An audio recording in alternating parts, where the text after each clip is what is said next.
हर तरफ एक ही बात सुनाई देती है, दिमाग तेज करो। लेकिन क्या कभी किसी ने यह बताया कि दिमाग तेज कैसे किया जाता है? और सबसे बड़ा सवाल, क्या वाकई में दिमाग तेज किया जा सकता है, या ये सब सिर्फ एक झूठ है जो सालों से हमें बेचा जा रहा है? तुमने कितनी बार ऐसे वीडियो देखे होंगे जो कहते हैं, इन 5 चीजों से दिमाग तेज करो, लेकिन कभी किसी ने यह नहीं बताया कि साइंस इसके बारे में क्या कहती है। आज के इस वीडियो में हम बातें नहीं करेंगे, हम सच दिखाएंगे। वो सच जो छुपाया गया है, वो सबूत जो रिसर्च में मिले हैं, और वो तरीके जो वाकई में दिमाग को तेज बना सकते हैं, बिना किसी झूठी प्रेरणा, बिना किसी बहाने के। हम दिखाएंगे कि दिमाग कैसे काम करता है, कैसे उसका कोड बदला जा सकता है, और कैसे तुम अपने माइंड को सुपर पावर में बदल सकते हो, किसी भी एज में। लेकिन अगर तुम उन लोगों में से हो जो सिर्फ शॉर्टकट ढूंढते हैं, तो यकीन मानो, इस वीडियो से तुम्हें कुछ नहीं मिलेगा। ये वीडियो सिर्फ उनके लिए है जो सच जानना चाहते हैं, जो अपने दिमाग की हदों को समझना चाहते हैं। तो अब फैसला तुम्हारे हाथ में है, सच देखोगे या फिर इल्यूजन में जीते रहोगे। अब बात करते हैं असली सवाल की। क्या कोई इंसान पैदा होते ही तेज दिमाग लेकर आता है, या ये चीज सीखी जा सकती है? ज्यादातर लोग यही मानते हैं कि जिनका दिमाग तेज है वो बचपन से ही अलग होते हैं। लेकिन साइंस कहती है ये आधा सच है। हार्वर्ड मेडिकल स्कूल के एक रिसर्च के मुताबिक हमारा दिमाग पूरी जिंदगी बदल सकता है। इस ताकत को कहते हैं न्यूरोप्लास्टिसिटी। इसका मतलब यह है कि हमारा ब्रेन हमारे एक्सपीरियंस, हैबिट और लर्निंग के बेसिस पर खुद को रीवायर कर सकता है। यानी अगर आज तुम एवरेज हो, तो इसका यह मतलब बिल्कुल नहीं कि तुम हमेशा एवरेज ही रहोगे। हर इंसान के पास लगभग 86 अरब न्यूरॉन्स होते हैं। फर्क सिर्फ इस बात से पड़ता है कि तुम उन्हें कैसे यूज करते हो। कुछ लोग उन्हें टीवी और सोशल मीडिया में वेस्ट कर देते हैं, तो कुछ लोग उन्हीं न्यूरॉन्स से एक नई दुनिया बना देते हैं। यही फर्क है बॉर्न स्मार्ट और बिल्ड स्मार्ट होने में। मतलब अगर तुम अभी इस वीडियो को देख रहे हो, तो तुम भी अपना दिमाग बदल सकते हो साइंटिफिकली। तुम अपने माइंड के सर्किट्स को अपग्रेड कर सकते हो, लेकिन उसके लिए तुमको शॉर्टकट्स नहीं, सच्चाई को समझना होगा, वो भी गहराई से। लोग कहते हैं अगर तुम्हारा आईक्यू कम है तो तुम कुछ नहीं कर सकते। क्या ये सच है? बिल्कुल नहीं। आज हम तुम्हें दिखाएंगे कि जो हम पहले सोचते थे, आईक्यू कभी नहीं बदल सकता, वो सिर्फ एक मिथक है। पहली बात, आईक्यू कुछ हद तक स्थिर हो सकता है, लेकिन इसका यह मतलब नहीं कि वो कभी बदल नहीं सकता। आईक्यू सिर्फ एक खास मानसिक क्षमता को मापता है, लेकिन working memory, processing speed, focus और निर्णय लेने की क्षमता, ये सब चीजें बेहतर की जा सकती हैं, और ये एकदम सिद्ध है। मतलब अगर तुम्हारे पास आज ज्यादा आईक्यू नहीं है, तो इसका मतलब ये नहीं कि तुम्हारे पास जीवन में सफलता पाने का मौका कम है। तुम अपने दिमाग को ट्रेन कर सकते हो और कई चीजों में सुधार कर सकते हो। फ्लूइड इंटेलिजेंस यानी नए पैटर्न सीखने की क्षमता, इसमें भी विकास हो सकता है। तुम्हारा दिमाग नई चीजों को समझने में सक्षम हो सकता है, और यह वैज्ञानिक रूप से साबित हो चुका है कि दिमाग को चुनौती देने से उसकी क्षमता बढ़ती है। जर्नल ऑफ न्यूरोसाइंस की एक अध्ययन में यह प्रमाणित किया गया है कि वर्किंग मेमोरी ट्रेनिंग से तुम्हारा दिमाग और तेज हो सकता है। तुम्हारे निर्णय लेने की गति, समस्या सुलझाने की क्षमता, सब बदल सकते हैं। यानी तुम्हारे दिमाग की ताकत सिर्फ आईक्यू पर निर्भर नहीं करती, बल्कि तुम्हारी प्रशिक्षण और अभ्यास पर भी निर्भर करती है। अगर तुम अब भी ये सोच रहे हो कि तुम्हारे पास कोई प्राकृतिक क्षमता नहीं है, तो तुम गलत हो। तुम्हारे पास अपने दिमाग को सुधारने की पूरी क्षमता है। तुम्हें बस अपने मन को सही दिशा में प्रशिक्षित करना होगा। तो अब सवाल यह है, अगर दिमाग को तेज किया जा सकता है, तो कैसे करें? कौन सी चीजें वाकई में काम करती हैं और कौन सी सिर्फ मिथ्स हैं? चलिए, अब बात करते हैं असल हथियारों की। वो टेक्निक्स जो टेस्टेड हैं, प्रूवन हैं, और जो आपके दिमाग को असल में तेज बना सकती हैं। सबसे पहले आता है एरोबिक एक्सरसाइज। जी हाँ, रनिंग, ब्रिस्क वॉकिंग या फिर साइकिलिंग, ये सिर्फ शरीर के लिए नहीं, बल्कि दिमाग के लिए भी फ्यूल का काम करते हैं।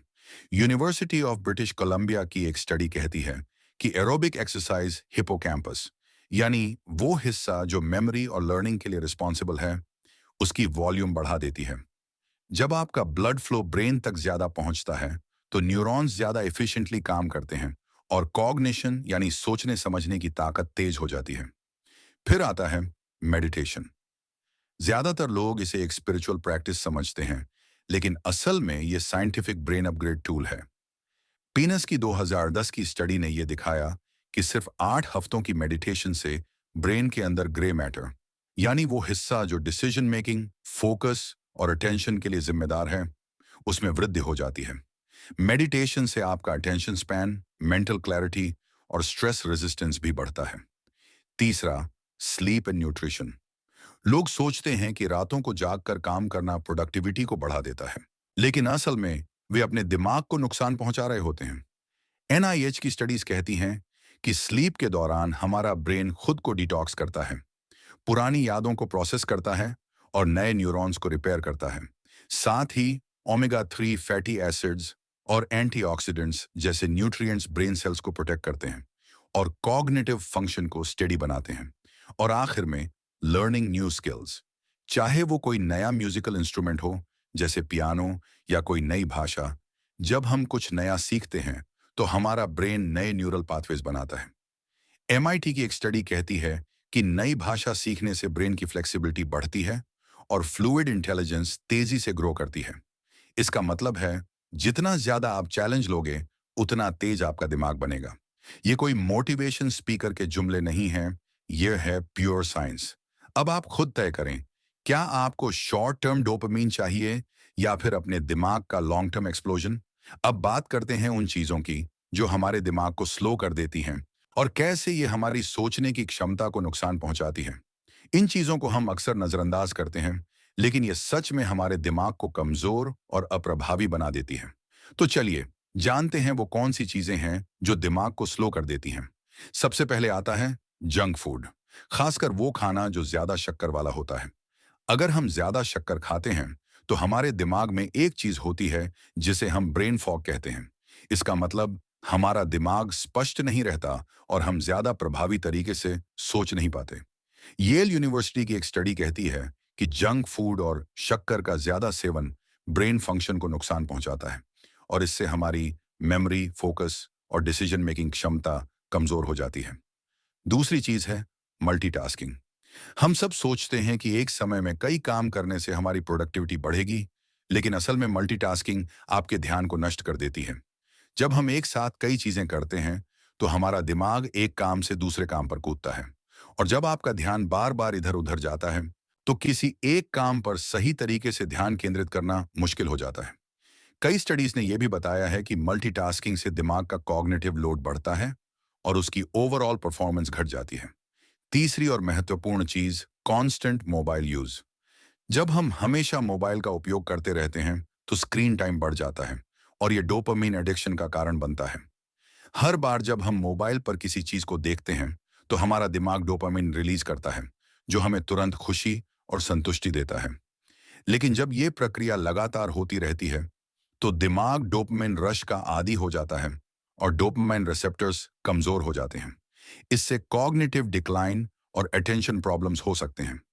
येल की एक स्टडी कहती है कि अगर हम ज्यादा स्क्रीन टाइम बिताते हैं तो इसका असर हमारी कंसंट्रेशन और मेमोरी पर नकारात्मक रूप से पड़ता है। तो इन सभी चीजों का असर सीधे तौर पर हमारे दिमाग की कार्यक्षमता पर पड़ता है। जंक फूड, मल्टीटास्किंग और एक्सेसिव स्क्रीन टाइम हमारे दिमाग को स्लो और कमजोर बना देती हैं, जिससे हमारी मेंटल कैपेसिटी घटने लगती है। Gym quick. एक समय था जब जिम क्विक को पढ़ाई में बहुत मुश्किलें आती थीं। उन्हें स्कूल में लर्निंग डिसेबिलिटीज थीं और उनका दिमाग सही से काम नहीं करता था। लेकिन उन्होंने अपनी मेंटल लिमिटेशंस को समझा और सेल्फ इंप्रूवमेंट और मेमोरी ट्रेनिंग की मदद से अपने दिमाग की शक्ति को पूरी तरह बदल दिया। आज जिम क्विक एक मेमोरी कोच के रूप में प्रसिद्ध हैं और वह अपनी मेमोरी एनहांसमेंट टेक्निक्स और स्पीड लर्निंग प्रोग्राम्स के लिए दुनिया भर में जाने जाते हैं। उनका उदाहरण यह दर्शाता है कि अगर आप अपने दिमाग को ट्रेन करें तो आप उसकी पूरी पोटेंशियल को मैक्सिमाइज कर सकते हैं। लाज़लो पोलगार एक हंगेरियाई शतरंज प्रशिक्षक ने अपनी 3 बेटियों को विश्व स्तर का शतरंज खिलाड़ी बनाया। उन्होंने अपनी बेटियों को एक विशेष तरीके से प्रशिक्षित किया जिसमें उनका ब्रेन डेवलपमेंट और प्रॉब्लम सॉल्विंग स्किल्स पर ध्यान केंद्रित किया गया। लास्लो ने यह साबित किया कि अगर किसी चीज पर सही तरीके से और लगातार अभ्यास किया जाए तो कोई भी व्यक्ति किसी भी कौशल में माहिर बन सकता है। उनकी बड़ी बेटी जूडिथ पोलगार एक प्रसिद्ध चेस चैंपियन बनी, जिन्होंने विश्व शतरंज चैंपियनशिप में कई शीर्ष खिलाड़ियों को हराया उनका उदाहरण यह दिखाता है कि जीनियस केवल जेनेटिक फैक्टर से नहीं, बल्कि करेक्ट लर्निंग प्रोसेस और कंसिस्टेंट एफर्ट से भी विकसित किया जा सकता है। ये दोनों उदाहरण हमें यह समझाते हैं कि दिमाग को बदला जा सकता है। अगर हम अपने दिमाग को ट्रेन करते हैं और सही तरीके और विधियों को अपनाते हैं, तो हम अपनी मेंटल कैपेसिटी को बूस्ट कर सकते हैं और किसी भी क्षेत्र में एक्सेलेंस प्राप्त कर सकते हैं। जो कहता है दिमाग फिक्स है, उसने विज्ञान नहीं पढ़ा। दिमाग एक मसल है, उसे इस्तेमाल करो, शार्प करो। बस शॉर्टकट की तलाश मत करो। रोज काम करो, रोज जीतो। यह सच है कि दिमाग कभी भी फिक्स नहीं होता। न्यूरोप्लास्टिसिटी के जरिए हम इसे हमेशा रीवायर कर सकते हैं। जैसे एक मसल को बार बार इस्तेमाल करने से वह मजबूत और शार्प बनता है, वैसे ही हमारा दिमाग भी प्रशिक्षण और साधना से तेज हो सकता है। रोजाना अभ्यास से ही हम अपने दिमाग को तेज बना सकते हैं, लेकिन यह शॉर्टकट से नहीं होगा। हमें यह समझना होगा कि सफलता का कोई शॉर्टकट नहीं होता। हर दिन थोड़ा थोड़ा प्रयास करना पड़ता है। अपने दिमाग को रोजाना तेज और शार्प बनाते रहना पड़ता है। जितना आप अपनी मस्तिष्क शक्ति को बढ़ाते हैं, उतना ही आपके लिए नए अवसरों का द्वार खुलता है। तो अब अगर आप अपने दिमाग को फिक्स समझते हैं, तो समझिए आपने विज्ञान को गलत समझा। आपको बस अपनी मानसिक क्षमताओं को सुधारने के लिए लगातार प्रयास करने होंगे और दैनिक अभ्यास से आप अपने दिमाग को अधिकतम शक्ति तक ले जा सकते हैं। तो कोई शॉर्टकट नहीं, बस मेहनत और स्मार्ट तकनीकों का इस्तेमाल करके अपने दिमाग को नए स्तर तक ले जाइए।